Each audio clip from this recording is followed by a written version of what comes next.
Hi and welcome to another daily devotional video from Open Door Church Sunbury with me, Bruce Townsend. Promises.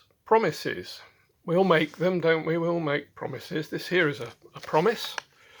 I promise to pay the bearer on demand the sum of £10. It's not £10, but it's a promise of £10 backed up by none other than the Bank of England, and it's good for whoever is holding that note.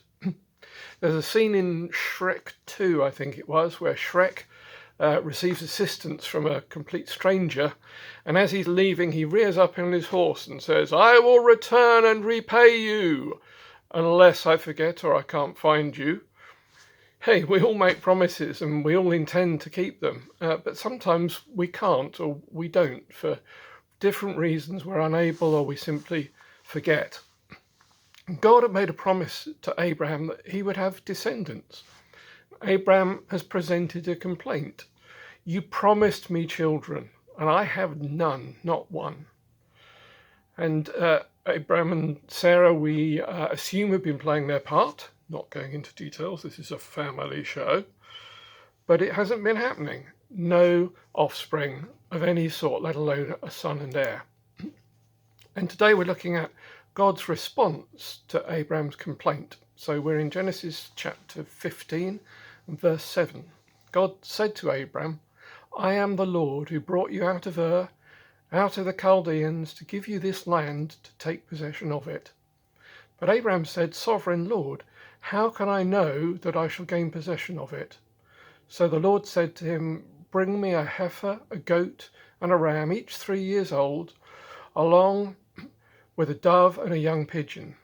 Abraham brought all these to him, cut them in two, and arranged the halves opposite each other. The birds, however, he did not cut in half. Then birds of prey came down on the carcasses, but Abraham drove them away. As the sun was setting, Abraham fell into a deep sleep, and a thick and dreadful darkness came over him. Then the Lord said to him, "Know for certain that for 400 years your descendants will be strangers in a country not their own. They'll be enslaved and ill-treated there.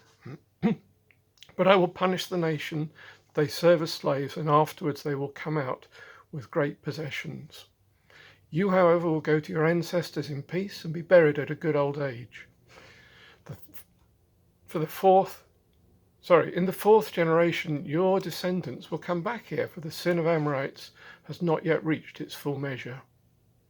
When the sun had set and darkness had fallen, a smoking brazier with a blazing torch appeared and passed between the pieces. On that day the Lord made a covenant with Abraham and said, "To your descendants I give this land from the Wadi of Egypt to the great river, the Euphrates." And so here we see God's response to Abraham's complaint. And it's interesting to note, first of all, what God does not do. He doesn't take offense or respond defensively. "How dare you question me? I am God of heaven and earth. I am your Lord, your creator. How dare you question my promise?" No, he doesn't do that.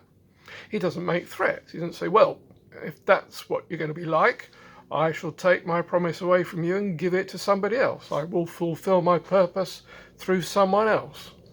No threats, no offense. On the other hand, he's not manipulated into acting prematurely or inappropriately. He does not say, "Oh, I'm terribly sorry I've taken so long. I will attend to it immediately." No, God is not pressured or manipulated by Abraham's concern. And when pressed, God will not be pushed beyond his promise.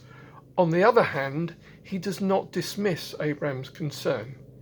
He doesn't pass over it and trivialize it. As our Father, I guess he understands the father heart of Abraham and the desire for children and offspring. What he does do is to reinforce his promise, to strengthen it, to give it weight and gravitas by making it legally binding upon himself. Now, among the ancient Semitic peoples, apparently the original way of making a covenant, a legal contract, was to cut each other's arms and suck the blood. God, presumably not having arms, is unable to do that. And in any case, by this time it's been more or less superseded, and ceremonies involving the slaughter of an animal instead to seal a contract seem to have been pretty common in the ancient world, and there are many references to them in different texts.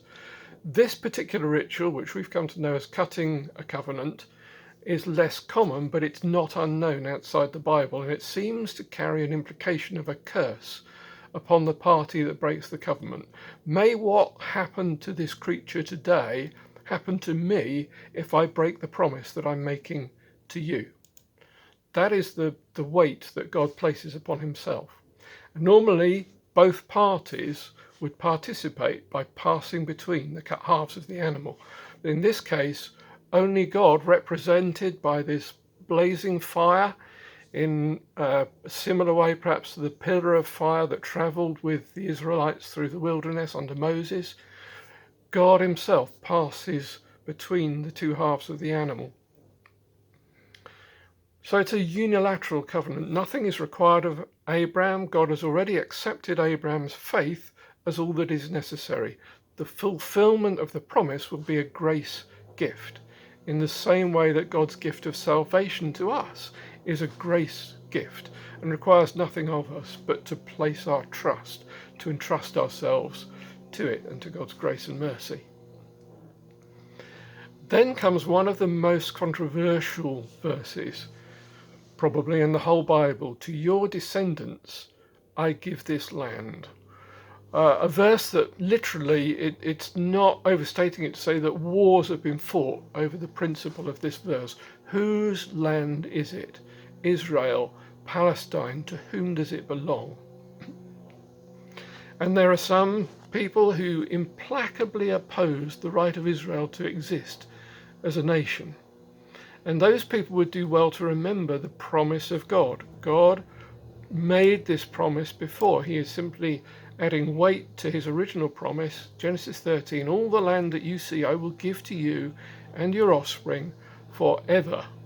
It was an eternal gift. Paul says in Romans 11 of the Jews, even though they've rejected the Messiah that God sent, they are loved on account of the patriarchs, for God's gifts and his call are irrevocable.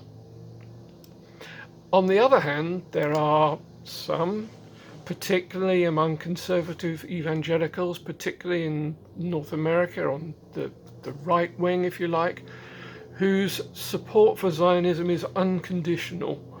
And in any kind of controversy, the differences of opinion and conflicts between currently Israel and the Palestinian people, they will always take the side of Israel no matter what. Those people should consider a few things as well. First of all, the law of Moses, Leviticus 19:34, said to Israel, the alien who resides with you shall be to you as the citizen among you. You shall love the alien as yourself, for you were aliens in the land of Israel. So there is a command, there is a law, there is an expectation upon Israel, having been given the land, as to how they will treat others, non-Jews, living in it. You will love the alien as yourself. And then in Leviticus 26, there is God's promise, God's curse, if you like, of what will happen to Israel if they are hostile, if they become hostile to him and to his commands. I will scatter you among the nations and will draw out my sword and pursue you. Your land will be laid waste, your cities will lie in ruins, and you will be in the country of your enemies. So the land is gifted forever, but the continued occupation was conditional. And we can see in the history of the Jewish people that that promise, that consequence worked out in practice. However, there was also, verse 40 onwards, the offer of redemption. If they will confess their sins and the sins of their ancestors, their unfaithfulness and their hostility towards me, I will remember my covenant with Jacob, and I will remember the land. And there is a promise of a return to the land, but the return to the land is conditional on a return to the Lord of the land. It was a gift from God It is not ownership sort of per se and by right. Now, there are promises, particularly in Jeremiah, that are not conditional in that way, but they relate specifically to the return from the Babylonian captivity, which is a historical event that has already taken place, done and dusted. It's very difficult to interpret the current restoration of the nation of Israel as a fulfillment of Old Testament prophecy without distorting the meaning and the clear intent and meaning of those promises. It's also worth remembering that many Palestinians, people who are effectively held under permanent lockdown by the Jewish state, the state of Israel, are Christians, followers of the Jewish Messiah and our own brothers and sisters. So then, when we view, in conclusion, the conflict between Israel and the Palestinian nation, the Palestinian people, it cannot be in black and white terms. Yes, the Jewish people were chosen by God, and we are to love them. And even though they reject the Messiah he sent, he still loves them and he's committed to winning them over. But that's not an endorsement of every political action of the Jewish state, which, after all, is a secular institution. Then God is who he is.